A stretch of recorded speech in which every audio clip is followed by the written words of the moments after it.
My name is William S. Burroughs. My friends call me Bill.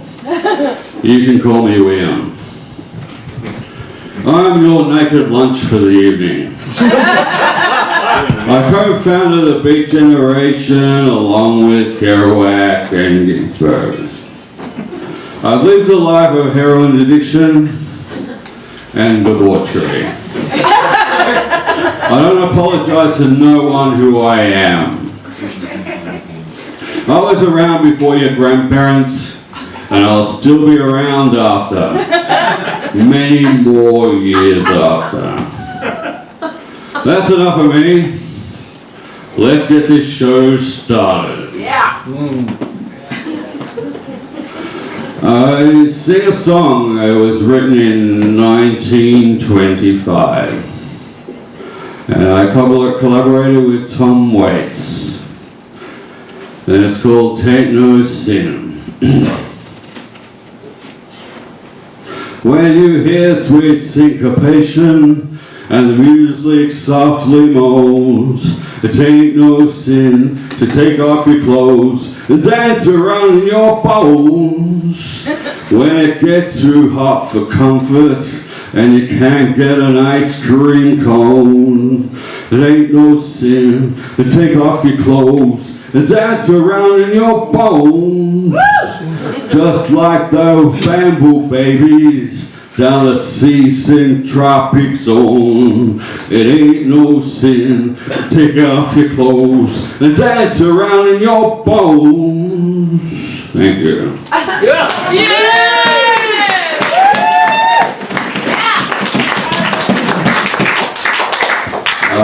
This hat is not suspended in any other way than you think.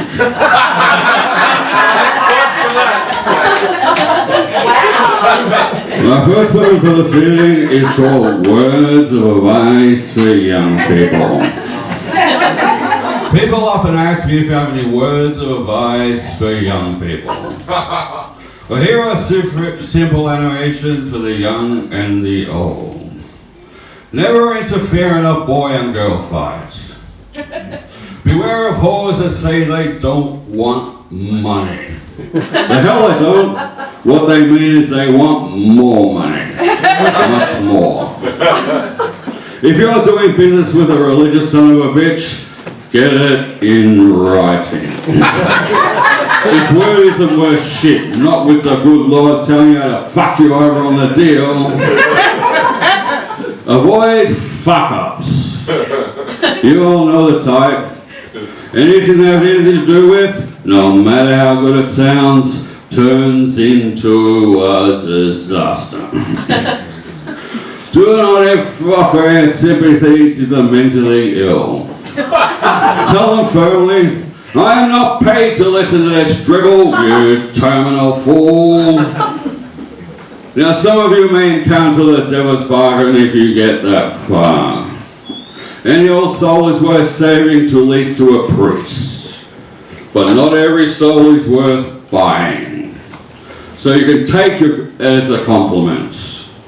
I charge the easy ones first. You know, like money. All the money there is. Who wants to be the richest guy in the cemetery? Can't cost the mustard, no, Gramps? Hey, Gramps, you have to be there. If you are 18 and you're not 18, you're 78. Old fool sold his soul for a strap-on. How about the honourable bargain? You always wanted to become a doctor. Now's your chance. Why? You could have been a great healer or a benefit to society. What's wrong with that? Just about everything. There are no honourable bargains involving the exchange of quality merchandise like souls. Just quality merchandise like time and money.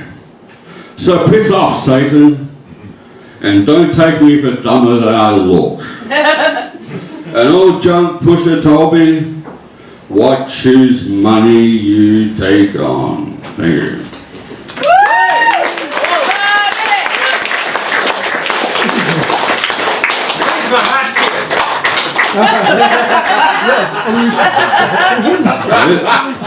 This one's called the Thanksgiving Prayer.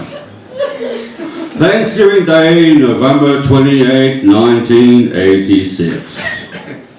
Thanks for the wild turkey and the passenger pigeons destined to shit out through the wholesome American guts. Thanks for the continent of despoil and poison. Thanks for the Indian Provincium for challenge and danger. Thanks for the herds of bison to kill and leave their skin and the carcasses to rot. Thanks for the bounties on the wolves and coyotes. Thanks for the American dream. To vulgarize and falsify bare lies shine through. Thanks for the KKK. Thanks for the nigger-killing lawmen filling their notches. For the decent church-going women with their mean, pinched, bitter, evil faces. Thanks for the kill a queer for Christ stickers. Thanks for the laboratory aids. Thanks for prohibition and the war against drugs. Thanks for the country where nobody's allowed to speak their own mind. Thanks for the nation of fence. Yes, thanks for the memories. Alright, show me your arm. You always were a headache and you're always been a bore. Thanks for the last and greatest betrayal of the last and greatest of human dreams. Thank you.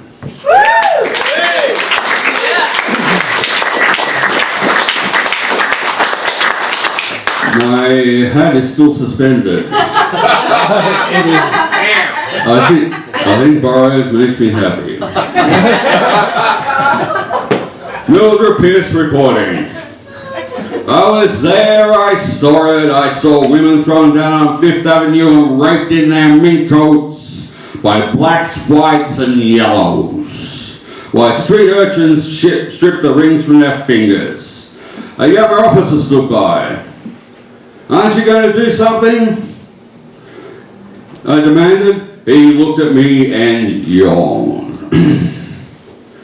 I found Colonel Bradshaw bifurcating at the Ritz. I told him bluntly what was going on. His eyes gleamed shamelessly and said, "You have to take a broad general view of things." And that's what I've been doing, taking a broad general view of American troops raping and murdering helpless civilians while American officers stand around and yawn. Been a long time, lady? It's the old game from here to eternity. This license was dictated by considerations taken of prudent commanders throughout history. It pays to pay the boys off. Even noble Brutus did it. Points with his left hand and Conantonic limestone. A soldier's jaw, soldier brain. Tullius describes a typical scene. If a woman or a good-looking boy fell into the arms, they are torn to pieces in a struggle of possession, and the survivors were left to cut each other's throats. The mother-loving American, run by old women, many of them religious by God, hanging American soldiers and raping and murdering civilians. Old Sarge bellows from here to eternity. What the bloody fucking hell are civilians for? Soldiers pay. Yeah. Yeah.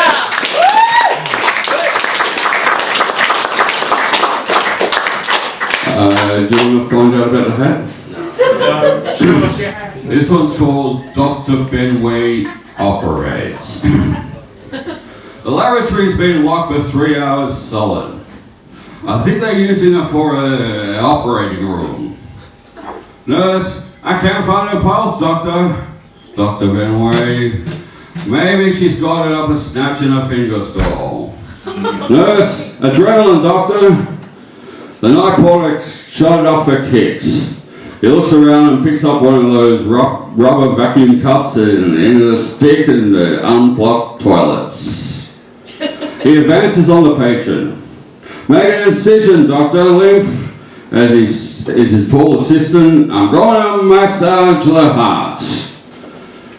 Dr. Lymph shrieks and begins incision. Dr. Benway puts a suction cap swishing around in the toilet bowl. Nurse, shouldn't it be sterilized, doctor? Dr. Benway, very likely, but there's no time. He sits on the suction cup like a cane seat and watches his assistant make the incision. You young squirts couldn't lance a pimple without an electric vibrating scalpel and automatic and draining suture. Soon we'll be operating with remote control on patients that will never see. We'll be nothing but button pushers. All the skills got out of surgery. All the know-how and the make-do. Did I ever tell you about the time I performed an appendectomy with some rusty sardine can? And once I caught short with instrument number 1 and removed a uterine tumor with my teeth. That was up on the upper aphany. And besides, Dr. Liv. Incision's ready, doctor. Dr. Benway forces the cup in incision and works it up and down. Blood spurts all over the doctors and nurse and the walls. The cup made a horrible sucking sound. Nurse, I think she's gone, doctor. Well, that's all in a day's work. He walks across to the medicine cabinet. Some fucking drug addict's cut my cocaine with Sandy Flush. Nurse, send the boy out with Phyllis RX on the double. Thank you. Yeah.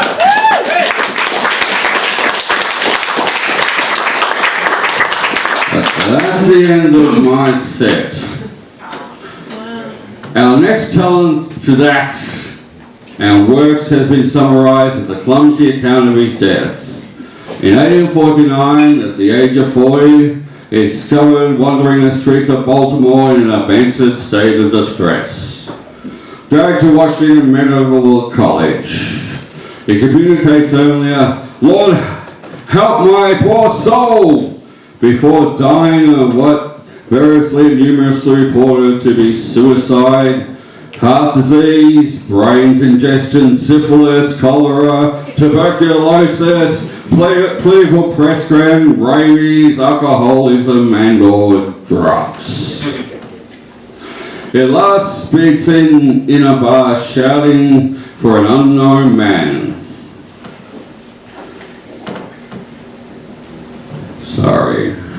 He wasn't wearing his own clothes, and no official record survived in his last hours, let alone a death certificate. The man lived, wrote, and died within a macabre, morbid world, wedding himself to the mysterious and the romantic. One would conceive the unlikely yet inevitable inventor of detective fiction went mad and wrote himself out. To answer Lewis Carroll's unsolved riddle, what do a raven and a writing desk have in common? Our next poet, Edgar Allan Poe. He wrote on both. Thank you. Yes.